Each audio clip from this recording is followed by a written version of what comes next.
In a NYC hotel, I pondered if I should invite my boyfriend to join me. After 10 years, I realize love can crumble despite efforts. This is my initial experience doing this, so why am I sitting in a hotel 1,300 miles away from my partner of 10 years writing on Reddit? It is both a lengthy and brief tale of affection, grief, reconciliation, and responsibility. Affection. We first met on Halloween at New York's Halloween Day Parade.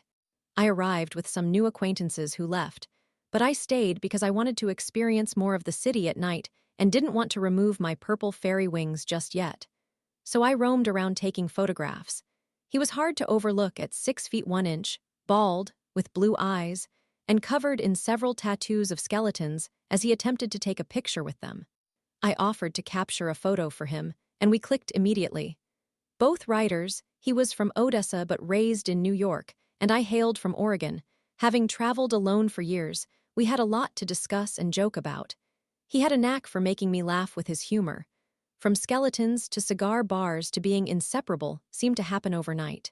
Back then, I had a demanding job, and we frequently met in the city, spending time together until the early morning hours. We also ventured out. Since he had not explored much of the United States, I took him all around the country. He revisited a hobby he cherished, which enhanced our travels, and off we went. We were traveling somewhere at least once a month.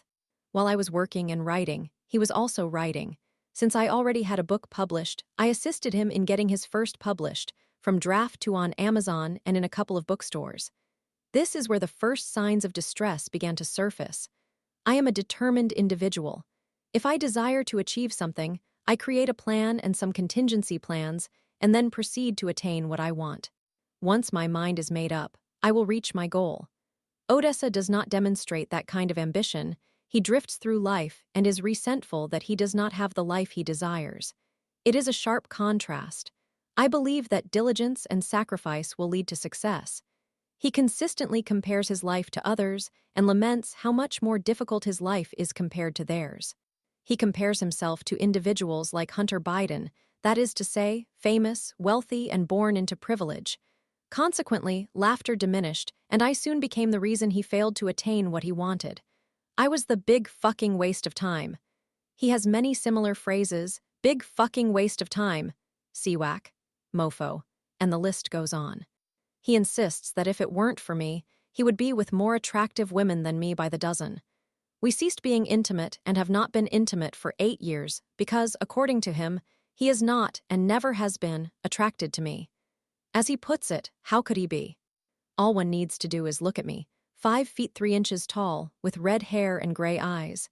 I was quite curvy, weighing 180 pounds, with DD breasts and an ample backside, or as he perceives me, too heavy, with a large nose and buck teeth. So I underwent braces, lost 50 pounds, and dyed my hair blonde, yet I was still perceived as too heavy and unattractive. He does not want any intimacy from me. I refuse to engage in anal intercourse, which is all he desires. I attempted it, but I found it unappealing. Grief, therefore, in an effort to realign our relationship, I organized a trip to several trade shows and planned visits to Seattle, China, and Thailand. It altogether constituted 6 weeks of travel, as we had also ceased our explorations. Revisiting the aspects that once connected us might rejuvenate our relationship. And yes, our arguments decreased significantly. He appeared enthusiastic about the projects we discussed, yet still, there was no intimacy. I am talking about lingerie, rose petals, and aphrodisiac-infused desserts, only to be pushed away literally and told how repulsive I was. Yes, I left the hotel room in Bangkok, got intoxicated, and left him behind. Shortly after, I attempted to elicit a different response in Phuket. I was at my lightest there, weighing 134 pounds, but still perceived as too heavy and unattractive in his eyes. Though I had been 50 pounds heavier when we first met, I aimed to lose weight to enhance my appeal to him. At this point, I had resolved to leave him when we returned to New York, but on our way back, he received word of his mother's passing. It became a whirlwind of events upon our arrival back in New York. The loss of his mother shattered him. Consequently, I took on the responsibility of organizing her funeral, settling her affairs, managing her probate, and doing everything necessary to help him cope. He expressed regret for his treatment toward me, and now he understood He could not take someone for granted since they might not be there permanently. He decided that he no longer wanted to reside in New York. Therefore, despite the fact that my career is tied to New York City, we uprooted ourselves in December 2019 and relocated to New Orleans.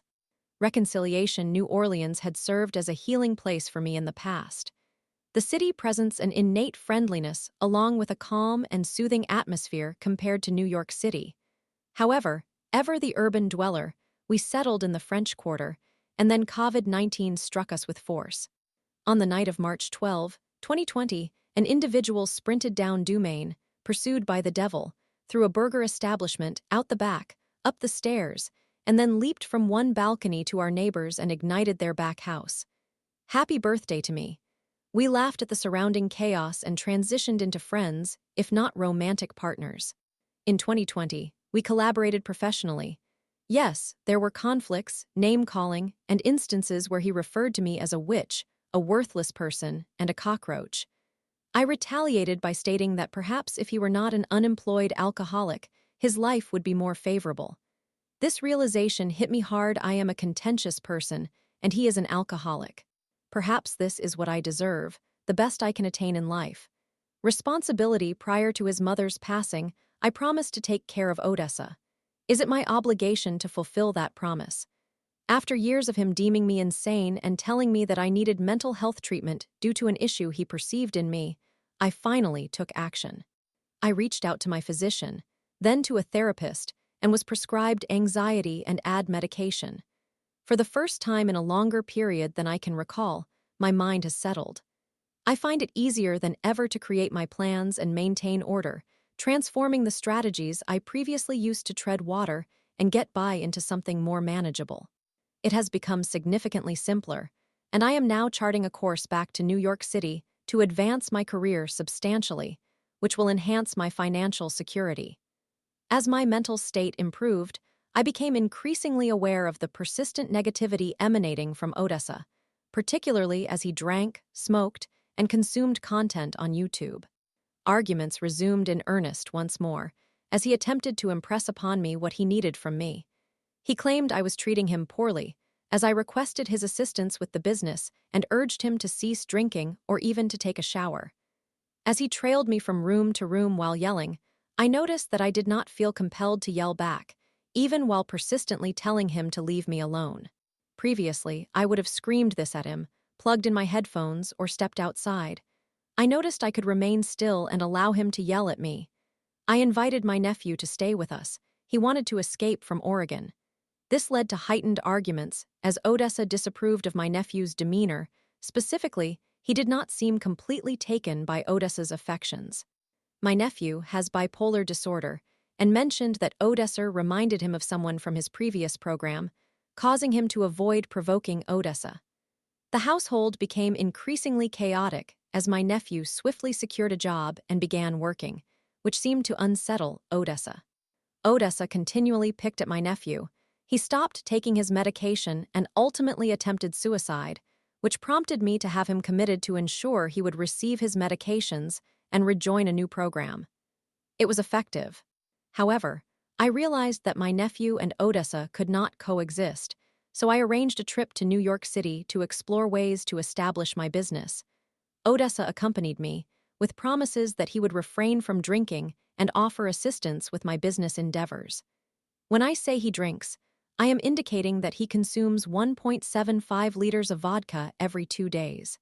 Well, he did not decrease his alcohol consumption, despite his claims to the contrary, nor did he contribute to the business. However, once back in New Orleans, my nephew was caring for the apartment and our pets, and he began assisting me with the business, and we experienced great success, grossing $56,000 in 3 months. We were in a temporary rental, so as our time concluded, we drove back to New Orleans with a plan to return. I was aware that I needed to spend at least 2 weeks each month in New York City. Upon our return, Odessa noticed that my nephew had been helping me and asserted that he could take over instead. I replied that he had been claiming that for months without even sitting down to learn the software. As the date approached for my nephew and me to depart for New York City, Odessa grew increasingly agitated and enraged. Although he had grabbed me, shaken me, pushed me, and thrown objects at me. He had never struck me until the day I informed him that since I was the primary breadwinner, I should be able to make my own choices regarding it and decide who I wanted to have in the house. We had been quarreling because he desired my nephew to vacate the apartment and did not want me to assist in funding my nephew's apartment. He insisted he had already done enough for him by allowing him to remain in his apartment for free while we were in New York. When I reminded him that my nephew had been watching the dog and contributing to my work, his face flushed red, and he trembled with rage. Finally, he backhanded me, injuring my lip. Disputes regarding my nephew were not new, but his anger had never reached this level. By the end of the week, he claimed he could not locate his mother's jewelry box and accused my nephew of stealing it since he was the sole person in the apartment when we were away, and he had taken, meaning used, one of his skateboards during our absence. My nephew and I searched the apartment thoroughly, but could not locate the jewelry box. While we were out, Odessa rummaged through my nephew's room and removed several items he claimed were stolen: 2 pairs of True Religion jeans, a leather jacket, a pipe, and a diamond ring along with a pair of earrings from the jewelry box. Odessa contacted the police and had my nephew arrested for theft. I have no certainty whether he took the items. Odessa is 6 feet 1 inch tall, while my nephew is 6 feet 5 inches tall, so I have doubts whether the clothing would fit. From Odessa's perspective, I am foolish for believing my nephew, whom he describes as a disease-ridden, degenerate drug addict with no morals. He believes I am betraying him if I do not consider my nephew guilty of theft, and insists that I should sever all ties with my nephew. So after everything that transpired, I managed to persuade Odessa to allow me to drive to New York City on my own, as there would not be sufficient space in the car for both of us, along with 2 dogs, 2 cats, and all our belongings, and that he could fly up in 2 or 3 weeks. So I departed from Odessa in New Orleans with his cat and embarked on the 1,300-mile journey. Now, I have been here for a week.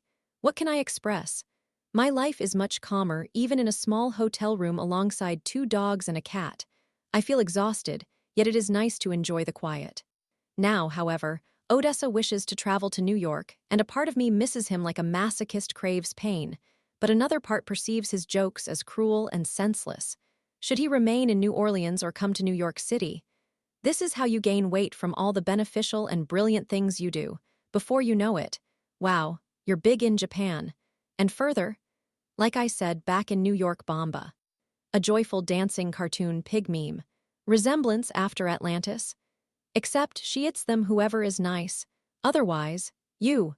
Or this remark I see. Well, the alternative is to weep or disregard it. I'm weary of the former for everything I've experienced and how I've suffered.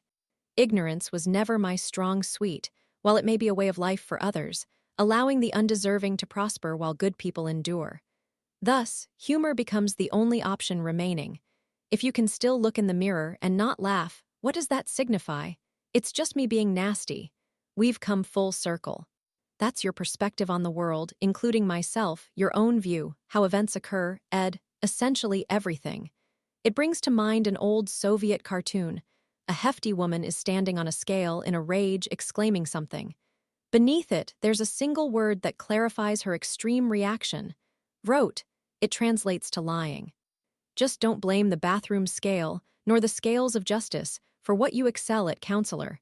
If that doesn't make you smile, then you ought to break the mirror instead. Story 2. I got really sick, and my mum frantic called me 29 times. She lied someone died to get my attention. Turns out no one did. This is my first time composing a post like this, so I kindly ask for your understanding regarding any errors. I, 33, female, felt extremely unwell one weekend, experiencing simultaneous sweating and chills, vomiting everything I tried to drink, and generally feeling dreadful. I had activated the "Do Not Disturb" mode on my phone, though my mother and aunt's calls were exceptions and would still come through. It all began on Friday. I suddenly fell ill and went straight to bed. I kept waking up to sickness and didn't even think to check for any messages. Now, on Saturday around 3:45 p.m., I managed to send texts to both my aunt and mother, 64 years old, informing them that I was unwell and going back to sleep. I finally looked at my notifications, and saw that my mother had called 14 times on Friday between 8:06 p.m. and 9:33 p.m., and 15 times on Saturday between 10:44 a.m. and 9:07 p.m., along with several WhatsApp calls from 3:45 p.m. to 9:08 p.m. The latter timeframes were when she continued calling after I finally reached her. It is now Saturday night, around 8:20. I text her again, asking her to please stop calling as I am trying to rest. She responds with, "I have to talk urgently. I can't stop crying," and Midge died. Upon reading this, I immediately panicked, thinking her cat Smudge had passed away. I assumed she misspelled the name due to her emotional state and that it auto-corrected it to Midge. She responded in a completely calm manner, asking, "What's wrong? Are you okay?" To which I replied, "No, I feel terribly sick." "But what happened? Are you all right? Who died?" "Smudge," her response. "No, no one has died. I said that because I panicked." This angered me, and I told her that it was rather disturbed to fabricate such a thing. I hung up on her while she attempted to justify her words. Our conversation continued over WhatsApp, with me reiterating my point and her insisting, "I had a perfectly good reason for saying that." I responded, "No, you absolutely didn't. I messaged you twice to stop calling and to let me rest. You disregarded that and made up a twisted tale about an animal dying to get your way. That is truly disturbed, and I do not wish to speak to you because of that." She replied, "What animal is called Midge? I don't know any." I explained the situation about crying and not being able to see the screen, along with the auto-correct mistake, and that it was irrelevant. What mattered was that she behaved unethically. Her reply was, "Actually, I'm not going to justify it. As I mentioned, I had my reason for saying it. Sadly, I'm not allowed to express my reasoning, so that's that," implying that I was denying her the opportunity to express herself. Our conversation went back and forth, and I can include screenshots if I manage. I took a couple of days to cool off and then attempted to call her to show her something I wanted to place alongside my late cat Flynn's ashes, but she didn't answer.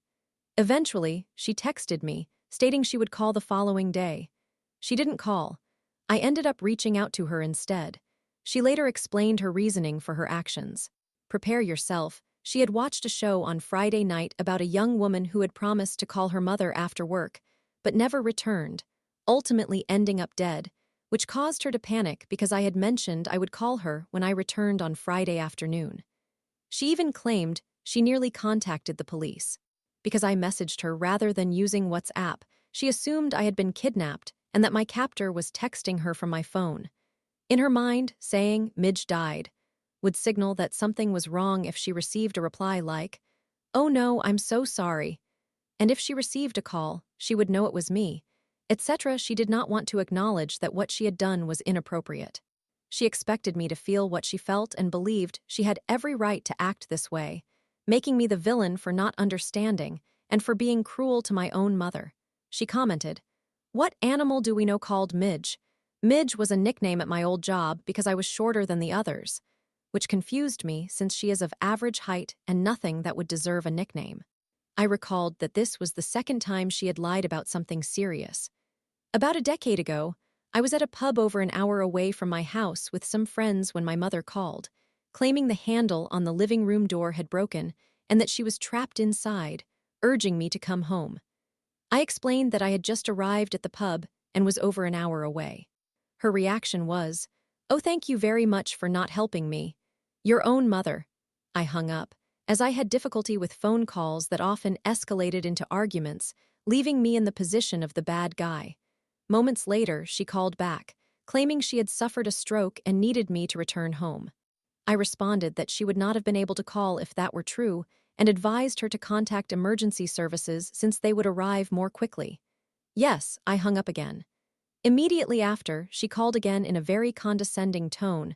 "OMG, how dare you? Is that how you'd treat me if I did?" She went on about how I was selfish, etc. By the way, she managed to exit the room without any problems, and the door remained undamaged.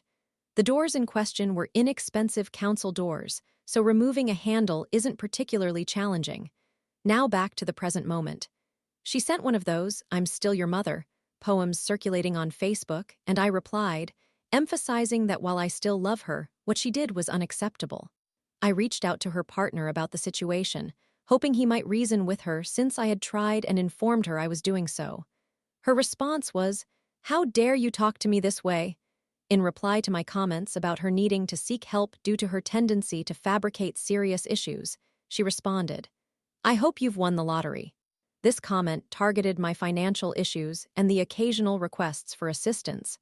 When I do ask, I might request £30, and she's been known to send £50 or £60, later using this against me by claiming, "You take so much of my money," as if I am the one who requested the excess funds. She claimed she merely hoped I could understand her perspective and insisted that what she said was reasonable and acceptable. Plus, she expressed that I was constantly in her thoughts and that she loved me, etc. Am I the asterisk? I feel guilty for not calling her outside the instances I mentioned. I love her. She is my mother. However, she has always been dramatic. I broke down on the phone with my aunt, who has been incredibly supportive and reassured me that I shouldn't feel guilty. I simply wanted an outsider's opinion. Please note that I do not reside in the same area as her. I am in Scotland while she is back in London. I appreciate anyone who takes the time to read and respond to this lengthy post. I hope their pillows are pleasantly cool when they turn them over.